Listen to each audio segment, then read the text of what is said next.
سنو اور جیو، بائبل کی تصویری کہانی، 5ویں کتاب، خدا کے بندوں کی آزمائش۔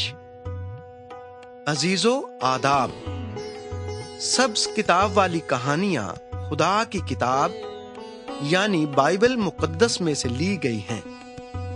یہ کہانیاں ان عظیم انسانوں سے متعلق ہیں جن کو آزمائش کے وقت خدا سے مدد ملی۔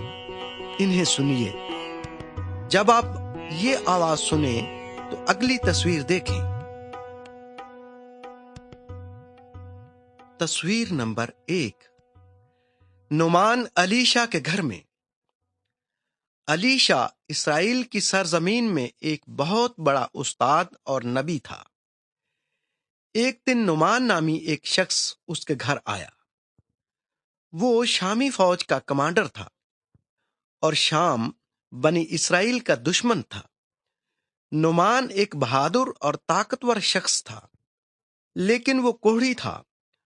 وہ یہ سن کر کہ الیشا اسے کوڑھ سے شفا دے سکتا ہے، اسرائیل میں آیا تھا، لیکن الیشا اس کے استقبال کے لیے باہر نہ آیا۔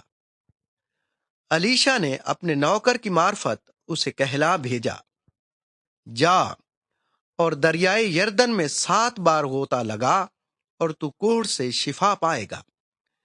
نعمان بہت خفا ہوا اور اس نے کہا، میرا خیال تھا کہ وہ ضرور میرے پاس آئے گا اور خدا کے نام میں مجھے کوڑھ سے نجات دے گا۔